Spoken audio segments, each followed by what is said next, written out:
In this material world, there is variety in the spiritual world also. Just like we see a rope here, we mistake it for a snake. Similarly, if this world is a reflection of the spiritual world, Urdhva Moolam Adashakam Ashwatham Raham. Okay. It's a reflection on the water of desire. The material world is a reflection. So whatever is there in the reflection has to be there in the original reflected object. It has to be there. So whatever we see here is present in this pure crystalline state in the spiritual world. So not only we should try to live a nice life here, good life, but we should also, along with our activities, we should try to be successful in the exam of death also. We measure our success in different parameters in our work, in our day-to-day life. But who is trying to measure the success in our examination of death? Anybody is thinking how will we succeed at that time?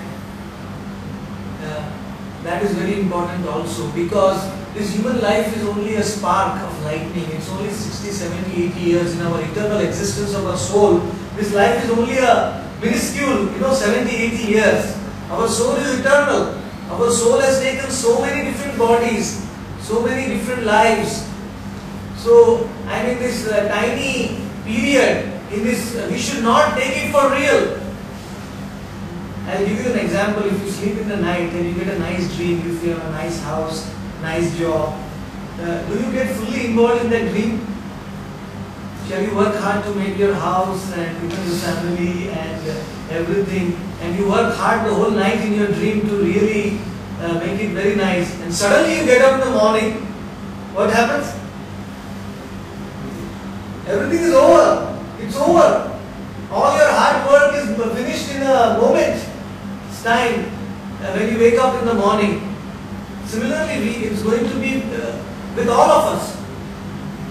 We endeavor so much in our life, we make so much arrangements, we make so many different complicated programs, but ultimately, even just in 1 minute it will all end. It is just going to end. So,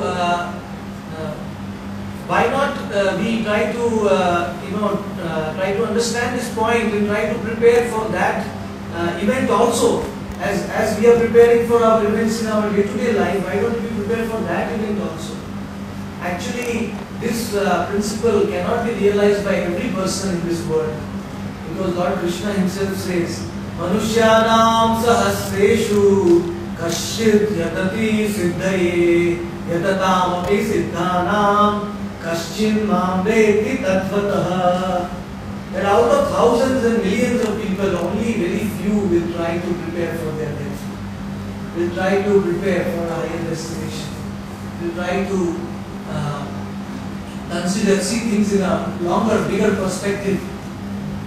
And out of them, very few, only a few will realize the truth. So, spiritual knowledge is not a question of majority, but it's a question of factual truth.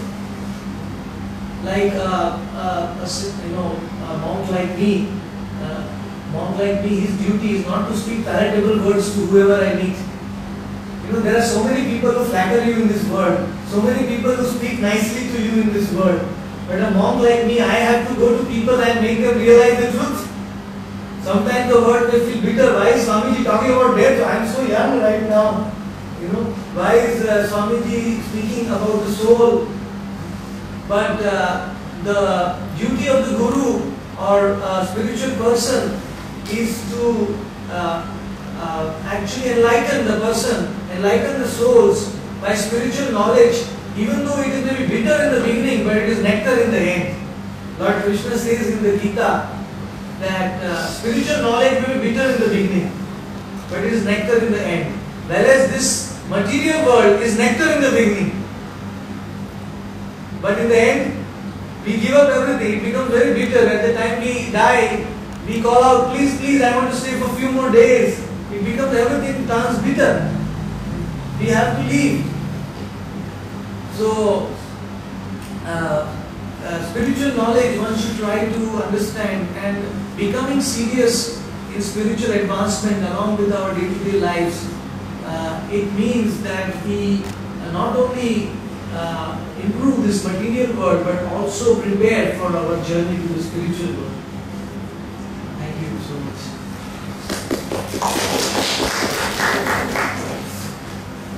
Some questions.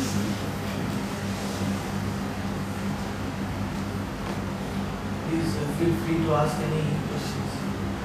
There is one stroke, I do not remember which one. Yes. Mentioned the word Man Manabhava. Yes. If you can please explain that. Sure. There are two verses in the Gita which start with Man Manabhava Bhakta. Because the importance of Bhakti Yoga is repeatedly emphasized by Krishna in the Gita. That is why he repeats this verse 2 times. He says, Man Mana Bhavamat Bhakta. The word Bhakta is used, that's because Bhakti Yoga. Man Mana Bhavamat Bhakta Madhyaji Maam Namaskuru. Here he starts with the word Man Mana. Man Mana, because any activity we do in spiritual process, it has to involve the mind. Otherwise it is only a skeleton. I may be sitting for meditation, or I may be sitting for a program, but if my mind is somewhere else, then there is no use. Mandaram, Lokaranjanam, it is like a body without the soul. There is no use. If you decorate that body, the soul is not there. So if our body may be sitting at a place, but the mind is not there, then the spiritual activity becomes useless. It is like milking a cow which cannot give any milk. It's no use. That is why Lord Krishna says in the Gita, first of all, you engage your mind in me. Man Mana. Man Mana. And mind is also known as the king of all the senses. We have 5 Jnanendriyas and 5 Karmendriyas. They acquire the knowledge acquiring senses and work doing senses. So, and the 11th sense is the mind. So the mind, whatever way the mind will go, that our Jnanendriyas and Karmendriyas will go accordingly. And mind has to be, like I have explained in the previous seminars, mind has to be dictated by intelligence. And intelligence will be dictated by the soul. So in that way, mind is the most important sense organ. It is a subtle sense organ. As per the Bhagavad Gita, it is Sukshma. It is more Sukshma than ether. Mind is more earth, water, fire, air, ether. They are relatively more subtle. And the mind is so subtle that it is, we cannot see the mind. Like we can see earth, water, fire, air, ether. We cannot actually see the mind. But the mind, if it is engaged in a proper way, then the mind becomes our greatest friend. As per the Gita, if the mind is uncontrolled, then the mind becomes our greatest enemy. Actually, people think that my enemy is outside, This who is my enemy, this is my enemy. But actually the Bhagavad Gita says our enemy and our friend is our mind. If our mind is controlled, then the mind becomes the biggest friend. That mind can become the cause of our salvation, our deliverance, liberation from the cycle of birth and death. So that is why Lord Krishna is emphasizing Man Mana. First of all, you focus your mind, and the way to focus the mind is the mantra. See, Man Mana and mantra have a lot of things common. That mantra means Manatrayate iti mantra. That the sound which can free the mind from distractions. That is known as mantra. Tra means it comes from Trayate. Trayate means to free. The mind is so much glued to the different thoughts and desires and impressions, because the mind is not only a product of this life. That is the unique thing about the mind. This body which we have got, this body has impressions only of this life. But our mind is coming with our soul in every life. So our mind has so many impressions of all our previous lives. It's a big camera with maybe a 10 GB memory, you can see.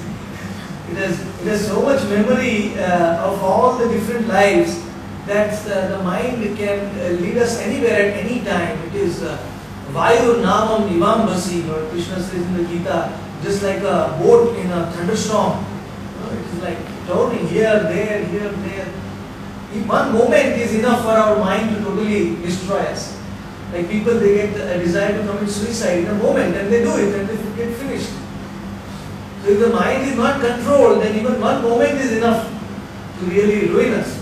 But if the mind is controlled, even one moment is enough to make us self-realized. So that is why Manmana Bhavamad Bhaktaha. And the next line is Bhavamad Bhaktaha. Means Lord Krishna wants to say that you engage your mind, but you don't engage the mind only on the ascending process. You engage the mind in a descending process. Bhavamad Bhaktaha. The difference between Bhakti Yoga and Jnana Yoga and other yogas is that other yogas are ascending process and Bhakti Yoga is a descending process. So the advantage in the descending process is there is no chance of failure. In the ascending process there is a chance of failure. Why there is a chance of failure? Because in the ascending process we are dependent on our own strength, our own abilities to attain the higher truth, to attain higher realization. But our own abilities are limited, or we have some shortcomings which we may not be able to overcome. Whereas Bhakti Yoga means we depend on the higher power, higher influence, it is known as mercy, Kripa, the mercy of God to actually enlighten us.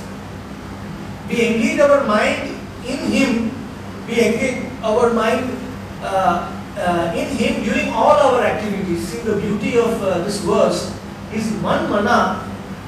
Manmana can be done by doing any activity.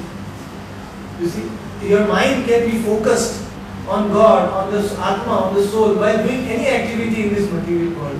Because activity is done with our body, and wherever we are doing, our mind can always be focused towards the Lord. That is known as the art of karma.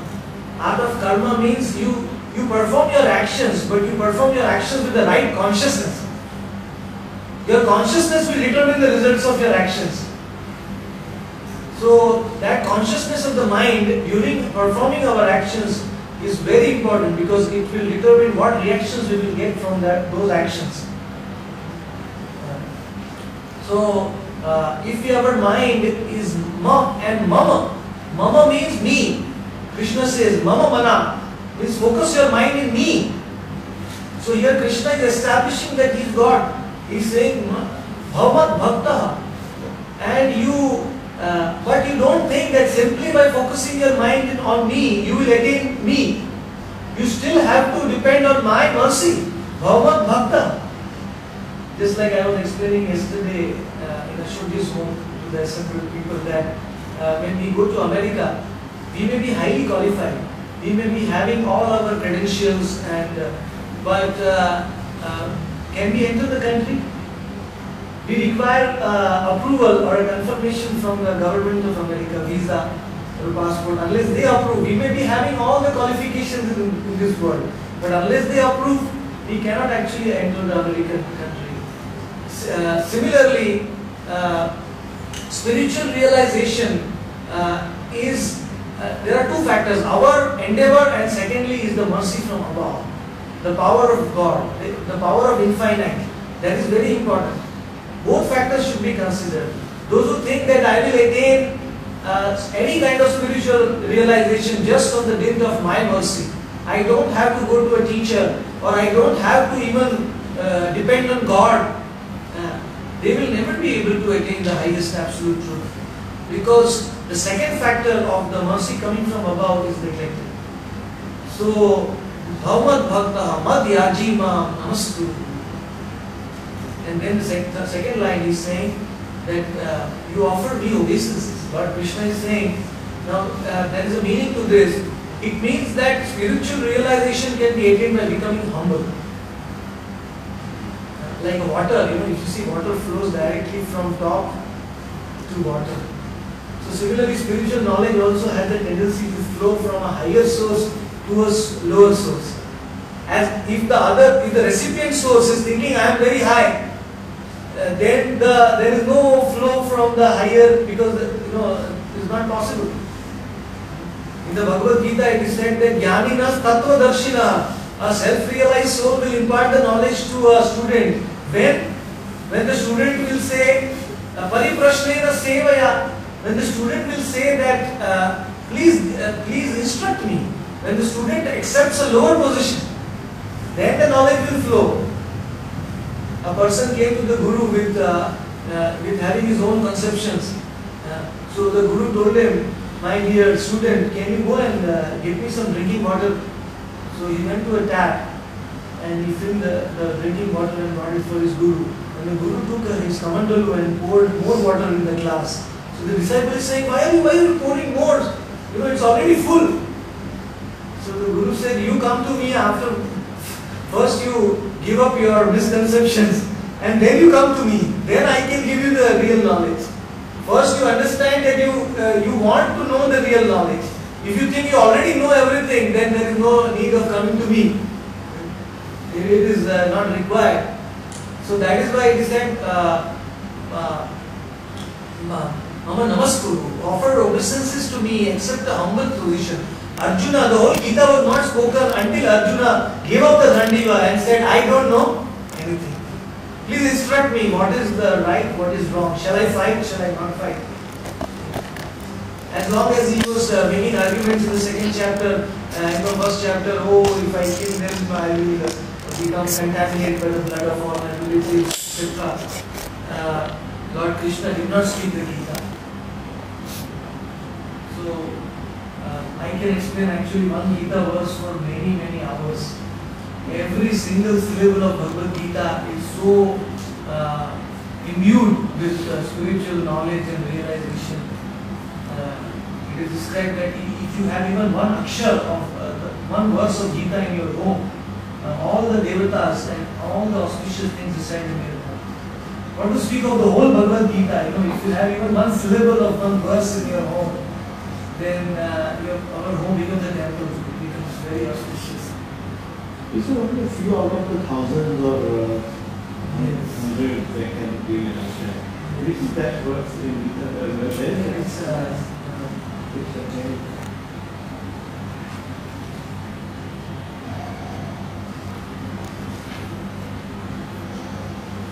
So it can be imparted to everyone, but it will not be absorbed by everyone. It is 7.3, 7th chapter, 3rd verse, and answer. Yes.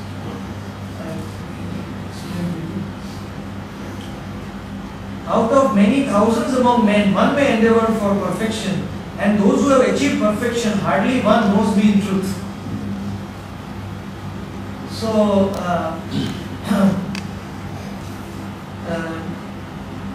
what was your question? No, I just wanted to get that. Your question was that the knowledge is to be spread to everyone, but everyone will not take it with the same knowledge. That's the meaning. Because it is very confidential. So very confidential knowledge about the Atma, about God. That knowledge is not visible by our material eyes, our material senses. We cannot see the soul, we cannot see God.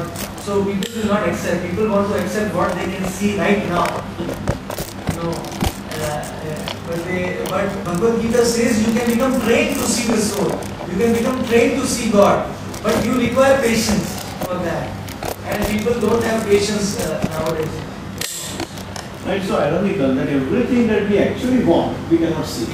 Happiness we want, we can't see. Peace we want, we can't see. So, but still, we refuse to believe what we can't see. But still, we should understand that even our eyes, they have also limitation. If I close down all the lights in the room, I can't even see my own hands. But still, I believe that I have my hands. I believe that I have hands, even though I can't see. There are many things in this world we are believing even though we can't see. We have never gone to Antarctica.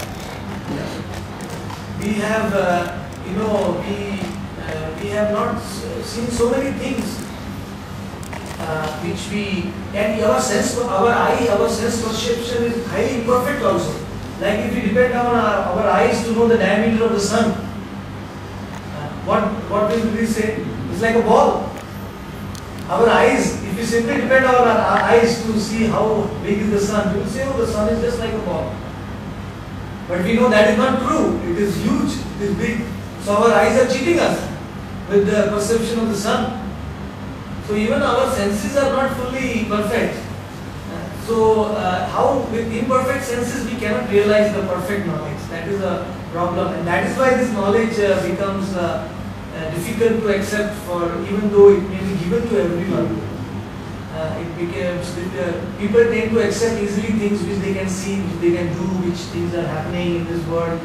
They tend to accept that easily. But unfortunately, at the time of death, when our soul will transmigrate to another body, we will see that journey happening. But that will be too late to actually believe in it, because we don't have a body to actually believe.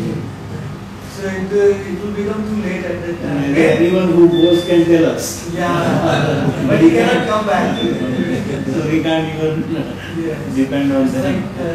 See, now, the two things which we are discussing is the ratio of success is very low. Which the Guruji explaining to the students, and students absorbing everything, that ratio is very good. Another example which Swamiji also gave and many people gave, when a student comes to a Guruji, he always tests whether the saucer is empty or full. Now where it is known, if the ratio of transmitting the knowledge, accepting by the people is very low, why this should be tested? Because we go on telling to the students, knowing that the chances of success are very low. And my second question is, if we want to improve upon the ratio, what is to be done? Means how we can prepare the students like us so that the ratio becomes better. Yes. You see, why why this consciousness is required for the student to understand is because it is very difficult to. I'll give you an example of a piano teacher. One piano teacher, he was teaching how to play piano, and he put outside on his board that I will charge $300 for to teach those who know piano for those who don't know piano at all, and I will charge $600 for those who already know piano. Who already know how to play, I will charge double. So everybody was shocked, I mean, why is that? So one person came, he already knew. So he said, you already know, but I have to first unlearn what you know. So I will charge $300 for that. And then I will teach you. So that is why what has happened is, unfortunately, sir, in this Kali Yuga, just like mixing and adulteration is going on in all fields of life, there is adulteration going on in spiritual knowledge also. Unfortunately, there are 652 editions of the Gita in the market right now, and everybody has written his own interpretation and commentary. So this Manushyanam Sahasra, this verse also means in one way that even though people will seek after the truth, only very few will actually understand the real truth, because there is so much untruth also being propagated in the name of truth. That is one of the symptoms of this age of Kali Yuga. In Satya Yuga there was no speculation; people were realizing knowledge. But in Kali Yuga there is only speculation. That is the problem. So that is why normally a student, when he comes to the teacher, already there is so much speculation in his heart and mind that it is very difficult to accept the truth without having to really take up that position of singularity. That is why normally the teacher will not really test. It is not a test, but it is a prerequisite for the student. If the student comes with that kind of a consciousness, then he will understand the spiritual truth faster. It is not a compulsory requirement. Yeah, but Now this book, Yes. Ashok has started distributing this book to the youngsters Yes. with certain messages. Yes. So in that process, this book has come to my house also. Okay. Okay. So I started looking Okay. different pages. Okay. Now sometime I do at one page, then Yes. other page, third page. Yes. Now I do not know from where to start. Yes. Yes. Sure. Because Yes. if you really want to understand it in Yes. a full way, In the universities and colleges there are correspondence courses, but still you require a teacher. You see, just simply by correspondence courses you can't become successful. You need to approach in a classroom, you sit down and directly hear live. Even though technology is going so, making everything so easy, still the primary need of a teacher can never be replaced. So even though books are there, our Vedic knowledge is there. Even in the Vedic knowledge, I may read a paragraph, but I may have some different, understanding. I may need some clarification to ask from a person who has already realized his knowledge. So we always require a teacher at every step to confirm our realization. Our knowledge, we need to confirm. We could check it, cross-check whether I have understood this verse right or wrong. And that person should be fully sure about what is the authority. If the teacher himself is not sure, it may be that this is then maybes have no place in spiritual knowledge. Because maybe means we are wasting our time, Maybe it is like that, maybe it is like that. Then it will be no use. Or even realistic way. Yes. Yeah. Maybe is a maybe. Maybe is a maybe. Not a good thing. Yes. Not in spirituality, I will say even in materialistic also. So not have a place. Yes. In our here can compare four cases. One Yes. is Arjun, Ekaleva, Yes. Kern and Duryodhan. Yes. And related between the student and teacher. Yes. So that throws a lot of light. Yes. See, Ekaleva learned Yes. because his class was empty, he learned. Yes. Arjun by submission he learned. Yes. Kern because of the spiritual wisdom he learned. Whereas Duryodhan he feel that his class is full. Yes. So all cases But even Duryodhan, even though being a very violent personality, even he became humble for Balaram. Yes. Balaram was his teacher. He taught him how to play club. Katha. Even Duryodhan became humble to Balaram. And he composed 1,000 names of Lord Balaram. He composed a Sanskrit verse to glorify his Guru. In the Garga Samhita it is described. So like that, even those who want to destroy this world, they also need a teacher. And many are available. Yes. It is said that world is, it's a drama. Yes. We are all here to just enact a role. Yes. Which we have. The world is a stage, and it's a drama being enacted, and we are there to act Yes. whatever role we are given. Yes. Do we really have a control? Like all karmic and everything, do we really have a control? Because we are asked to play a certain role. Yes. And again, I will just add one more Yes. thing to it. You've heard about global warming and the pralaya is likely to happen in the near future. How does this all relate?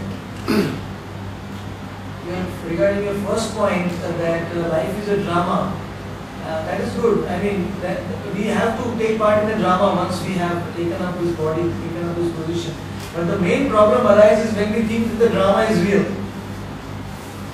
When we start thinking that the drama is actually reality, then there is a problem. Otherwise, we can successfully take part in this drama and make our life success, and then we can attain the spiritual world at the time of death, and we are really a success. But when we start identifying that this drama is real, then we become entangled, and then we have to forcibly accept another body because we are so entangled. We want to stay more in this material situation. So we have to accept. So in one way we see that we actually don't have any control. We don't have any control over this. We may have control over our home, our body, our workplace to some extent, but we do not have control over this creation. That is the difference between God and us. In the Bhagavad Gita it is described, Kshetra, there are two kinds of Kshetra. One Kshetra is our body, The soul is in knowledge about this kshetra, control about this kshetra. But God is in the knowledge about the kshetra of the whole creation. And the soul cannot become kshetragya of the creation. The soul can become kshetragya of this body. It can become control. Even this body, we don't know so much about it. If we don't know what are the reactions going on in our stomach right now, we are not in full knowledge about our own body. How can we be in full knowledge about our creation? See, control can only come when you know everything what is going on. When you know everything what is going on, then you can control it. If you have no knowledge, then you can't control. So the first principle of control is to become sarvagya, omniscient, omnipresent, omnipotent. These are three qualities of God which the soul doesn't have. The soul is not omniscient, the soul is not omnipotent, the soul is not omnipresent. Whereas all these three qualities are present in God. That is why God can control the whole of creation. So ultimately, and regarding your second question about global warming, etc., that is described in the Ishopanishad that actually a warning has already been given. That warning has not been followed by the modern civilization. That is why these reactions are occurring. It was said that Isha Bhashya Nidam Sarvam Yat Kinchat Jagatyam. Ishopanishad says that this whole creation belongs to God, so you don't exploit this creation. You take only those things from this creation which are necessary for you to live. Live a simple life. Take only those things. Don't exploit it for your own enjoyment. If you exploit it, then you will get a reaction. The nature is not going to stand still. By the mother nature, she is also known as Prakriti. She came in the form of a cow. When Kansa was prosecuting the whole creation, he was committing a lot of activity. She took the form of the cow and she went to the milk ocean and she requested the Lord to come to kill Kansa and deliver the asuric tendencies in this world. So Mother Nature also suffers actually. Boring deep holes in the ground and polluting the air and all these things. Ultimately, Mother Nature is also suffering. So she has already started in her own way. Already we see the land is not producing that much of grains now as produced in the previous ages. We have to put so much fertilizers and things to produce that the food. So already it has contracted. And now the seasons are changing, rain is coming in December, November, everything is going topsy-turvy. So the nature will react. It is known as Rudra Karma, as per the Bhagavad Gita, that whatever human beings' actions, actually we are responsible for what is happening. That everyone accepts. But nobody wants to act. Because we have so gone far into it. We have gone so far into it that we cannot come back now. It's very difficult to come back. Even the ice is, the icebergs are melting in the polar regions. That will become a big problem. It will take away so much land. From the past ages, so much land has gone underwater. Past thousands of years it is described. It is described in the Ramayana that this Lanka of Ravana was a very big place. It was not only Sri Lanka, it was lasting to Australia. It was a huge place. And so much of it has gone underwater now, right now. So, so much land is lost, so much. So, like that, it is a distinct possibility that so many changes may occur on this earth because of so much exploitation of the earth which is going on. We think that we can squeeze out all kinds of whatever we, as much as we want for, who cares? We are going to die after 70 years for the next generation. Let them die or let them live. Who cares? So that is the responsibility. But ultimately, unfortunately, however hard we try, for the next 4,27,000 years, the earth is going to deteriorate from bad to worse. That is already predicted in the Vedas, Srimad Bhagavatam, that this is the beginning. Already 5,107 years of Kali Yuga have passed. 3,102 BC was the beginning of Kali Yuga. So 3102 plus 5,109 years of Kali Yuga. This is the 109th year of Kali Yuga. 5,000. So, and total duration of Kali Yuga is 4,32,000 years. So, there is further degradation going to come in Kali Yuga. And most surprising thing is you will find that the height of the people will decrease. the average lifespan of the people will decrease.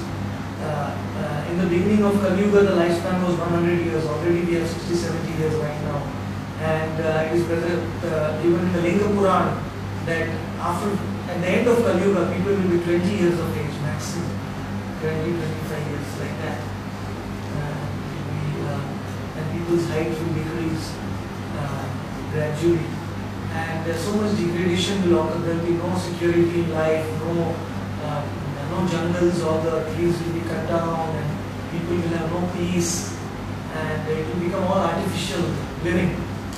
So, I mean, an intelligent person actually, he will try to, if a person has little intelligence, he will try to improve his situation around him. But if a person is more intelligent, he will try to get out of fear. That is higher intelligence, to get out of fear. So he knows that, it's not going to improve. The trend has started and it is not going to improve. So my business is to do my work and go out, so that I don't come here again, don't take birth again. And that is real spiritual understanding. That means the spirituality is not helping the materialistics, to restrict their activity and do the bad to the universe. Yes. No, spirituality does help everyone. If you lead a spiritual life, you will live in the best possible manner. Your actions, your workplace, your home will become just your spiritual workplace. They will become your spiritual workplace. Individual gain. Yes. Not the holistic gains.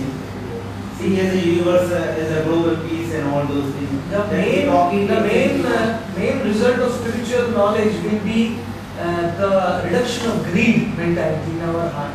We will become satisfied with what we have, what we are going to get. We will become satisfied. And once greed is overcome, then all the problems in human civilization will be solved.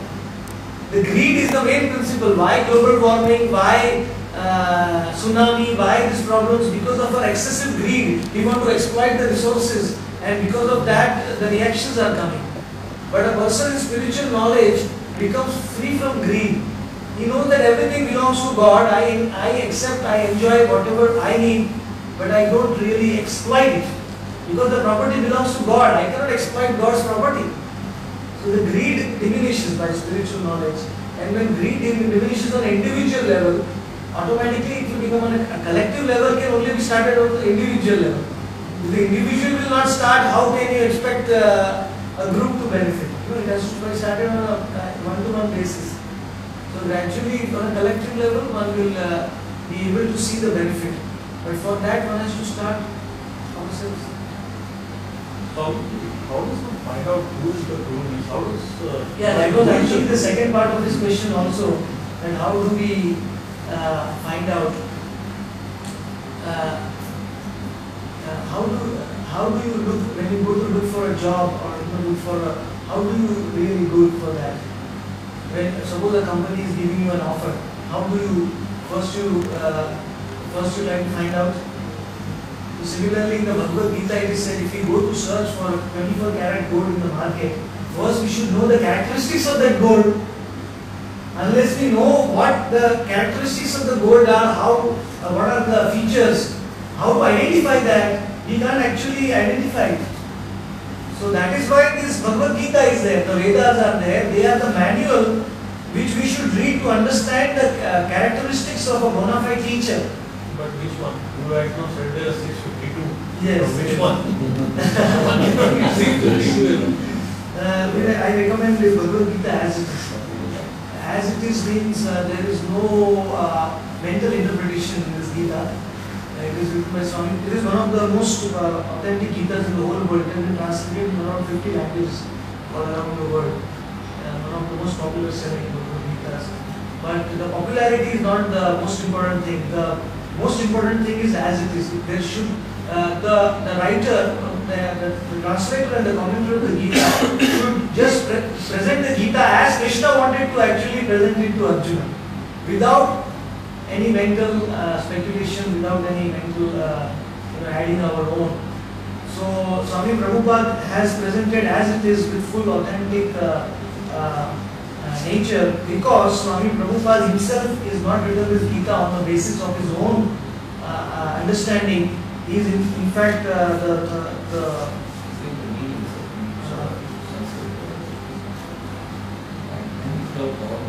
he is the 32nd teacher in a line of discipline succession starting from Krishna. Krishna gave it to Brahma, Brahma gave it to Narada, Narada gave it to Vyasa, Vyasa gave it to Madhva, Madhva gave it to Padmanabha. Like that, what happens is this Guru Shishya Parampara, the discipline succession, it ensures that the knowledge remains as it is. How does it ensure? That whatever the Guru teaches the disciple's duty is not to mix anything into that and transmit the same thing to his student. So that means there is zero resistance. You know, in a cable, when the power electricity is coming here from a cable house, unless if the poles have some resistance, they will suck up the power, and the electricity coming here will be much less than what is actually coming. We don't want that. We want to have the full power which has come from the source. So every pole has to be a transparent via medium coming from God. So one of the main symptoms of finding a proper teacher is that one should find out whether he is coming in a proper discipline succession, authentic parampara. It is known as sampradaya. Sampradaya vihinaste mantrastu nishpala mata. In the Padma Purana it is said, if one accepts knowledge from outside the sampradayas, then it doesn't bear fruit. Nishpala. It doesn't bear fruit because we do not know for sure whether the knowledge is as it is or not. In the Sampradaya, we know for sure that the knowledge is as it is because each teacher is like a postman. You know, postman, what he does, if it gets 100 rupee money order, it is not going to come to the home and keep 50 rupees in his pocket and give only 50 rupees to the person. He is not going to delete anything, neither he is going to add anything to whatever he has received. Similarly, the qualification of a bona fide teacher is like a postman. He repeats the words of God, of course with his own realizations. He teaches the pure knowledge, but he is very careful not to mix any speculation into it. Otherwise, it all becomes very diluted if the original knowledge is lost. So that is one of the qualifications that one should try to find out if he is in a proper discipline succession. Secondly, one should try to find out whether the teacher himself is claiming himself as God. That is nowadays a very common parameter that many teachers, they claim themselves as God. And if the teacher is claiming themselves as God, then unfortunately I have to say that that teacher is not bona fide. Because a real teacher will never claim to be God. A teacher will claim as a messenger of God. A teacher will teach the students how to connect with God, how to realize God, how to realize the Atma. And that is the second way how to understand a teacher. The third is very easy. I'll teach you the third formula. It's very easy. When you actually meet a self-realized soul, you will know inside yourself that actually you are mental. That's the most that's the most simple way of understanding. In the Bhagavatam, it is described verse which says that when you eat food, when you put food in your mouth, in your stomach, you at one point of time you realize no more. I cannot eat anything more. Nobody else from outside has to come and tell you now, please stop eating your food. You will say from yourself, no, I can't eat now. Similarly, realizing a teacher also comes from within. The Paramatma, the super soul is in our heart, always accompanying the soul. So when the soul becomes interested in knowing more about God and spiritual knowledge, the Paramatma actually guides the soul to the right teacher. The Paramatma is also there in the teacher's heart also. So the Paramatma sends the teacher to that soul. So the most important thing to find the right teacher is to become sincere ourselves first. If we are sincere, if we have a sincere desire, then God is not stone. God will certainly send the right teacher to us, because He is always monitoring all our desires. He is always there in our heart as the Paramatma. He is all Sakshi. So So we pray to Paramatma that please send me the right teacher. Then he will send. That is why it's like a cycle in the Vedas. God will give us Guru and Guru will give us God. It's like a cycle like that. In the beginning, we pray to God, give me the right teacher, and then the teacher comes, and the teacher will make us understand God in a much better way. We have a better, deeper perception of God. And then when we have a deeper perception of God, then we understand the teacher also better, and then the teacher will give us more. It's like a eternal cycle, because God is infinite, the knowledge is infinite, so we keep on increasing in our knowledge when we find the right teacher. And one good thing in the Vedas that is said is that Acharyaman Purusha Veda said, if you have the right teacher, then you know all the Vedas. It is so easy, because the teacher has done all the research for you. The teacher is in full knowledge, so he can give you the cream of the Vedas. You don't need to read the Vedas. And if you are misdirected sometime, you get directly the right knowledge from the Vedas. So that is why it is said, if you get the right Acharya, the right teacher, then you know all the Vedas. So, Thank you very much. Thank you so much for. I'm very sorry we had given you very short notice. No, it's perfect, because this is the time when we anyway meet, and it was very nice to have a very fresh perspective. Yes. You kindly agreed also. No, it's our fortune, I think, that we have a person like you at such short notice. Thank you very much. Yeah, we just end with one silence prayer that we normally do.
small announcement to make. In fact, Swamiji is here on 11 days too. So he is going to spend time in Katha, Silvassa and Vilar for next 5 days. Thereafter for another 5 days in Bombay before he departs back to